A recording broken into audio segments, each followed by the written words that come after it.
So we want to start with the basic version where it goes bid, double, pass, and your responses. So take a look at your handout, please, in section 1. Chris, do you have another handout? Yeah, there's some at every table if you're in Oh. here. Where are you supposed to be sitting? There's only one. Okay, you took 2. No, well, it's a one blank was stick. blank. Oh.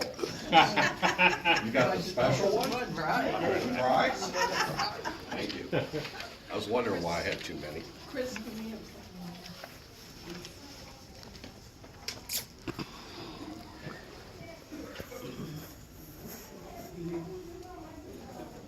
She knows. So normally, like everything else in bridge, it's majors, no trump, and minors. So as normal, your first priority generally when you're playing normal takeout doubles is to respond in an unbid major. It is true that no trump is your next priority, but no trump is different. No trump promises values. So the choice to bid 1 no promises like 8 to 10 points in response to a takeout double. If you have less points than that, you may not bid 1 no. You need to respond in a suit. Is everybody clear on that? Responding in a suit promises nothing. You have to take out a takeout double, correct? So we don't care if you have nothing. It's not your fault that partner picked a bad day to make a takeout double and your hand's weak. Your job is to give them the best of what you have to offer. The only way you can flunk the quiz on a takeout double is pass because you're busted. So looking at number 2, you see that first pitiful hand with 2 10s? You may not pass because you're weak. You still need to bid. The spade doesn't promise much. Promises absolutely nothing. It says, partner, the best of what I have is spades. You didn't promise anything. It's not your fault if you got 2 high. It's partners. They're the one who got you in the auction. It is very rare that you would pass a takeout double, in other words, converted for penalties. Keep in mind, you're playing at the 1 level in a suit they're known to have length. So for you to even think that you can beat them in this contract, you need trump tricks. Did everybody hear the plural form of that word? Trump tricks. If you can't take 3 tricks in the trump suit alone, don't think about passing the takeout double. I understand that some of you will get lucky and pass with less. I want to make it clear, you got lucky. Normally, when it goes 1 hard double, pass, pass, pass, I leave my single then hard and expect partner to pull trump shortly. They have king, queen, jack, 10, fifth. They have something tasty. They're going to take heart tricks. My high cards and their trump tricks is how we're going to beat them. Does that make sense? I didn't promise the moon when I made a takeout double. I can be counted on for 2, possibly 3 tricks. Occasionally I have one of those big ones and we'll beat them a lot. So I gotta have a lot of stuff. In addition to trump tricks, I gotta have other cards that take tricks on defense potentially. I'm looking at a lot of stuff. But I assure you, at least at the 1 level, I have at least 3 trump tricks and I could easily have more. I don't pass because I have trump length. Did you hear that? Trump length is not a reason to pass. I have to take tricks. It's the biggest flaw people make. Weakness is not an excuse for not taking out a takeout double. You pass because you have an appropriate hand and you choose voluntarily to convert it for penalties. So you see how pitiful that hand is you bid 1 spade with? It's not your fault, but it's your obligation to give partner the best of what you have available. If you have a little more, you would be considered invitational. Now, invitational opposite a takeout double and invitational opposite an opening bid are not quite the same nuance. Does that make sense? So I don't know, if you look at that hand below 2 spades, that's not exactly a beast, correct? But picture what a normal, perfect looking takeout double might be. If it were 1 club double pass to you, partner could have a stiff club and 3 aces. With normal breaks, I don't lose a spade, I lose 1 heart, I lose 2 diamonds, I lose 1 club. If partner has some extras, game is possible. if you bid one spade with the middle hand and you bid one spade with the first hand, you see how impossible it is for partner to figure out to judge your prospects? You're right, if partner has the basic minimum takeout double, nothing matters. There you go.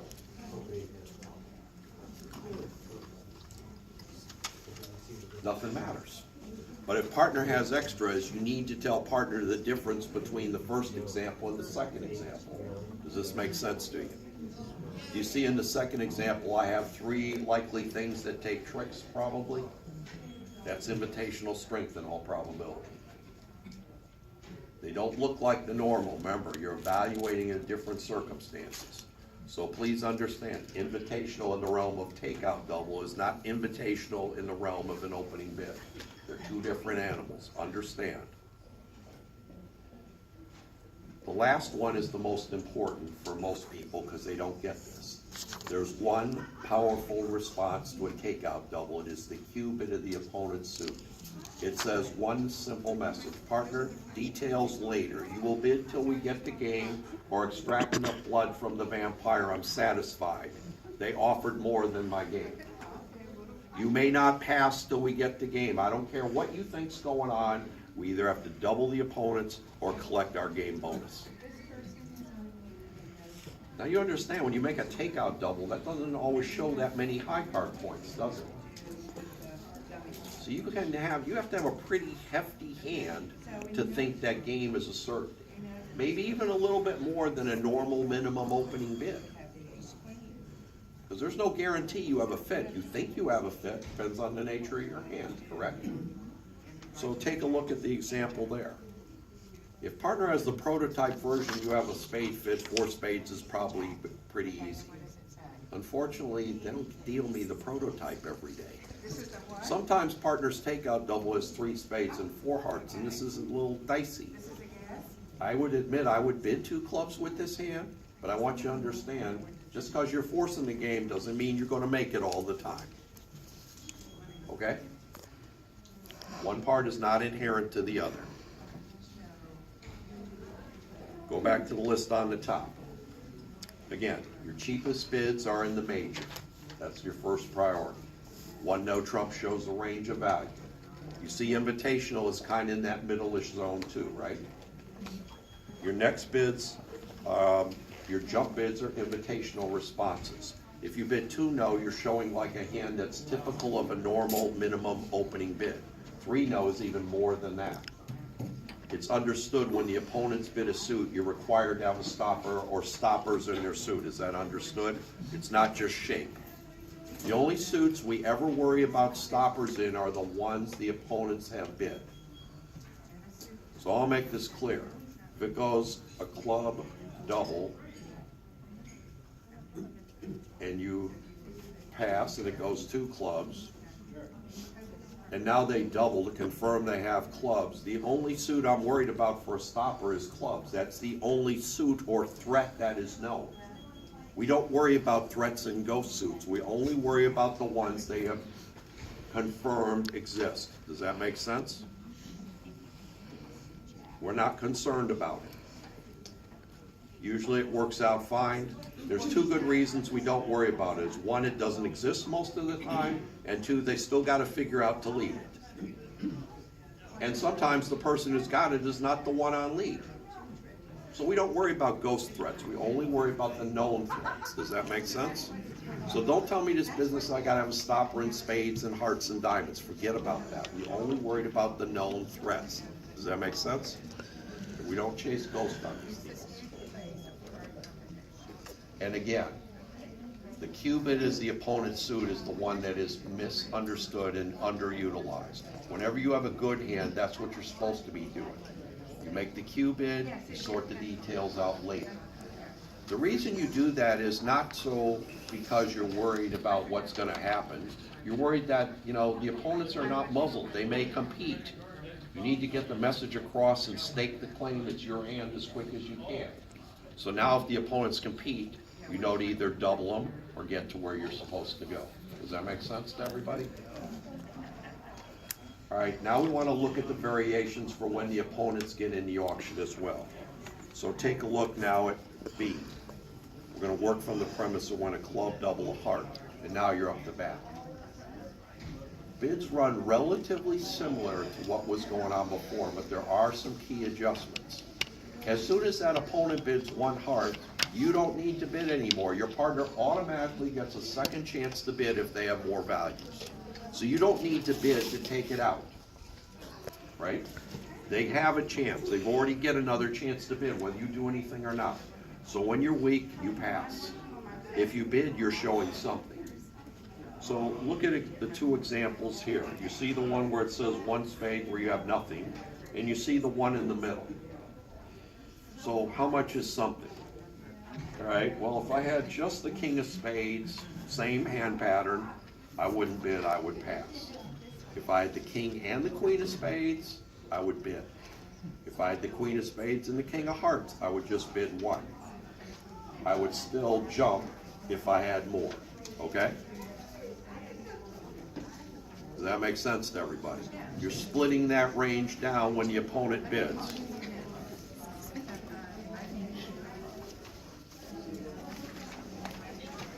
That makes sense to everybody?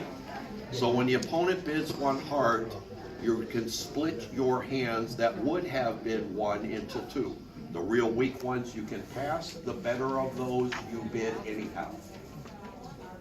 Some of you have heard a myth thinking that if you jump it shows extra length. That's a fairy tale. The only thing it shows is extra strength. The difference, it's not extra length. Get that out, it doesn't exist. A lot of people, if you have this myth, I don't know why. I want to dispel it, it's wrong. Look at the hand where it says bid 3 spades. This is the anomaly hand. Why do you bid 3 spades with this hand? Simple. Compare it to the one you bid 1 spade in. Do you see the overwhelming playing strength potentially if you have a fit? But you see it doesn't have enough high cards like the 2 spade bid to show invitational strength. It's got a lot of potential, but it's not based on high cards, it's based on distribution. You see that it kind of has a vague resemblance to a weak 2. Is that a fair way to put it? It's not a perfect resemblance, but it has a vague resemblance. So if partner's off shape, you're not worried about it. These spades are just fine opposite 2 small. If partner has some weird hand where they just double because they have a bunch of high cards, spades are okay to play. Is that right? You see what 3 spades looks like. It's too powerful for 1 spade. It's not strong enough to bid 2. It's a different breed of cat. Does that make sense to everybody? So that's what the 3 bid looks like. It's relatively rare. I have to admit, in order of frequency, you are most likely to bid 1 spade, 2 spade, the Q bid, and 3 spades frequently happens the least. That's why I presented them in this order. In the order your eye is going to see them. 3 spades needs to be on your list, but I want to make it clear to you, it's the relatively rare animal of the group. It's always extra trump length, usually 6, though I admit sometimes if I'm 5'5", I've snuck it in and had some success.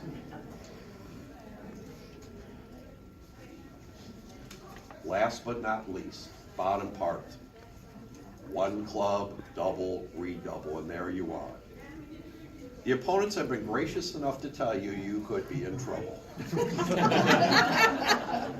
Did you get the memo? The chances are you're making something on this hand are, let's see, all right, if I'm feeling optimistic, I'm going with slim, and if I'm feeling pessimistic, I'm going with none. They're somewhere in that range, correct? This is not your hand. We're trying to survive and not get killed. We could be in deep, deep trouble. There's a very strong chance you have a hand that looks like the example where you bid 1 spade. So given the fact the opponents have advised us we are likely outgunned, there is no reason for jumps to show values in this situation, correct? Because you're not going to have values very often, are you? So in this particular situation, when the opponents redouble, you pass when you have equal suits. So if you have 4 spades and 4 hearts and 4 diamonds, you pass. You don't bid a major here. Because if partner's off shape, you don't want to bid the wrong one. You let partner bid. Does that make sense? Yep. Pass says no preference over redo. It doesn't say I don't have a major to bid. You're trying to survive, people. You're not trying to prosper. You're just hoping to live. If by some chance you bid, you have a distinct preference to play one suit as opposed to the other. You are aware that partner will be off shape. And if you're really bad, strangely enough, sometimes partner has a double in bid hand where they have a long suit, and that's your best place to survive. So we want to be cautious about not having to make partner bid too high to show that. Does that make sense? And if you jump, if you are impertinent enough to jump, that means you are trying to preempt the opponents and make it hard for them to get to where they're supposed to go. There's certainly no reason for you to be jumping to be making something, because they've already put you on notice what your odds were of making something, right? So playing jumps to show something is absolutely pointless. One last thing.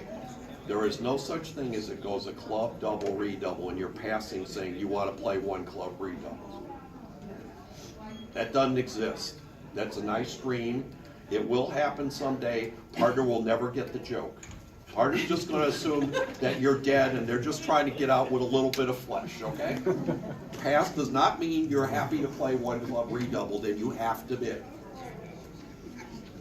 I admit you could play it that way, but the other 99 times when you have the normal message, you have a problem. So I'm going with the 99 instead of the 1. Fair enough? Any questions? Unless you have a club. Nope. You're still, it doesn't mean it. I don't care. Take it out. Try Fricassee of Diamonds, your 3-bagger. Hope it works. Yes, there are some days, well, think about it. You have 5 cards in the opponent's suits, and your trumps are nowhere good enough to pass for penalties, and you just don't have enough values to bid a no trump. You're going to get stuck. You're going to bid a 3-card suit because that's the best of what you have. So I call it Fricassee of Diamonds or Hearts or Spades or whatever it is. You're not bidding a normal length suit, right? You have to bid. We got that? You may not pass. Pass means something else. You can't pass because you're pathetic. You can't pass because you're weak. You gotta bid. Okay? That's just the way it is. There is no option. So if you have the number 1 hand, Yes, except you are 3-3-3 and your 4 is in clubs, yes. you bid, what would you bid? You pick one of the majors then? Over redouble? No, over just the double. You mean if it goes a club double pass? Yeah. I bid Fricassee of Hearts, it's cheap. Gives partner maximum room to do whatever they want to do. If they have the double in bid hand with diamonds, I'm good. If they can play hearts, I'm fine. If they bid spades, hallelujah. If they bid a no trump showing 18 or 19, I hope that no trump has some tricks in it. But I didn't promise them anything. I gave them the best of what I had. I still followed the normal rules there. I prefer major. You know, sometimes partner doubles and they do have 5 cards in a suit. It's not barred, correct? You could have 4 spades and 5 hearts and make a takeout double, right? That hasn't been precluded. Boy, it sure would be nice that today was the day. Doesn't mean it's gonna be, but it sure would be nice. Happy Valentine's Day, all. Mentor mentees, please listen carefully. Mentors are supposed to be in north and west, correct? North and east, you decided? Everybody got that? There we go. Take your places, we'll get started within about 5 minutes. It's not quite 12:30. We'll see if any stragglers are walking in. Thank you. Thank you, Chris.